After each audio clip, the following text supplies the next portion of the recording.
এই বছরের সবচেয়ে খারাপ দিন আজ আমি কাটাতে চলেছি, কেননা আজ বাড়িতে আমার মা নেই।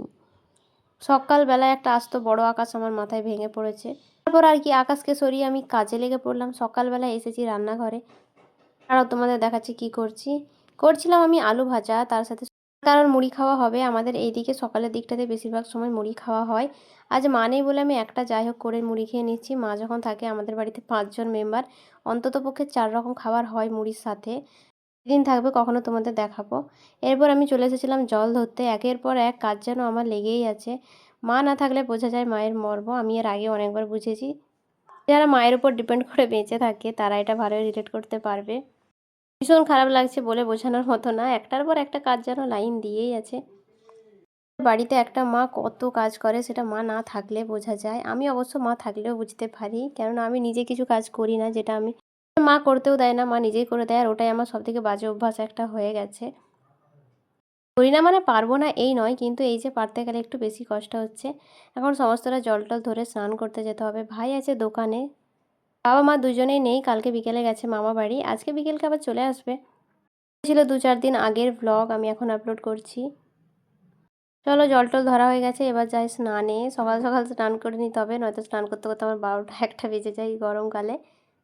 আয়নাটাও দেখছি পরিষ্কার করতে হবে, মা হয়তো 2-3 দিন করেনি তাই এই অবস্থা। স্নান টান করে নিয়ে এসেছি এখন ফুল তুলতে, পুজো করতে হবে। পুজো করার পর খাবো, তারপর আছে মেন ভাত রান্না করতে হবে। ভেবেই কেমন যেন একটা লাগছে। চেষ্টা করলেই আমি সব কাজ পারি, সবই কিন্তু আমি করি না। বাড়ির থেকে বাইরের কাজটাতে বেশি ধ্যান দিয়েছিলাম, সেই জন্য আগে বাইরের কাজগুলোই শিখে গেছি। যেহেতু আমি আমার বাবার বড় সন্তান, তাই বাইরের কাজগুলো আমাকে আগেই শিখতে হয়েছে। আমার বাবা হাতে ধরিয়ে প্রত্যেকটা বাইরের কাজ আমাকে শিখিয়ে দিয়েছে। বলতে বলতে ফুল তোলা হয়ে গেছে, পুজোও করা হয়ে গেছে, এরপর মুড়ি খেতে বসে পড়েছি। এইদিকে আছে আলু ভাজা, শসা, পেঁয়াজ, আর মাসি দিয়ে গেছে আলু সেদ্ধ। পুজোর সময় কোনো রকম ভিডিও আমি করি না, কেননা পুজোতে থাকলে আর আমার মন থাকবে না, কখন ভিডিও বানাবো ওই ব্যাপারটা আমার ভালো লাগে না, তাই আমি পুজোটা আর ভিডিও করে দেখালাম না। এরপর এসেছিলাম মাঠে, আমাদের পাশে একটা জমি আছে, এখান থেকে সুন্দর টাটকা টাটকা শাকগুলো তুলতে। এটাকে আমাদের দিকে চাপা নোটে বলে। এটা আমি সেদ্ধ করবো বলে তুলে নিয়ে এসেছি। এরপর ভাত বসাবো, সেই জন্য সমস্ত কিছু রেডি করছিলাম। চাল টাল এখন ধুয়ে নেব। মাকেও ফোন করিনি, আন্দাজ মতো যা হোক একটা চাল নিয়ে নিয়েছি। আমি জানি না বেশি হবে না কম হবে, না আদৌ ঠিকঠাক হচ্ছে কিনা। বললাম মাকে না জিজ্ঞেস করেই করি, দেখা যাক কী হয়, একটু রিস্ক নিয়েই। ভাত তো আমি এখানে চাপিয়ে দিয়েছি। ভাত অবশ্য এর আগে আমি কয়েকবার করেছি, কিন্তু একা একা আন্দাজ মতো চাল নিয়ে নয়। এইদিকে শাকটাও সেদ্ধ হতে বসে দিয়েছি। তারপর এসেছিলাম একটু রুমটা গোছাতে। রুমটার অবস্থা ভীষণ খারাপ হয়ে গেছে, নিজের রুমে নিজে ঢুকতে ইচ্ছে করছে না। ওই যে দিদি বাড়ি গেছিলাম, চলো বিছানাটা এবার গুছিয়ে নিই।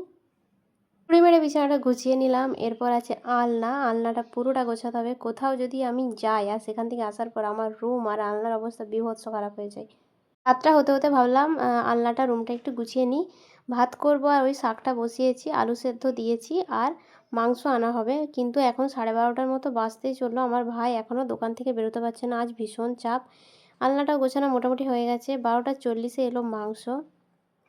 অনেকটাই নিয়ে এসেছি, যেহেতু মা বাবা চলে আসবে রাত্রেবেলা, সেখান থেকে অল্প পরিমাণে নিয়ে আমি রান্না করতে বসে পড়েছি। এটা নিয়ে আমার সেকেন্ড টাইম চিকেন করা হচ্ছে।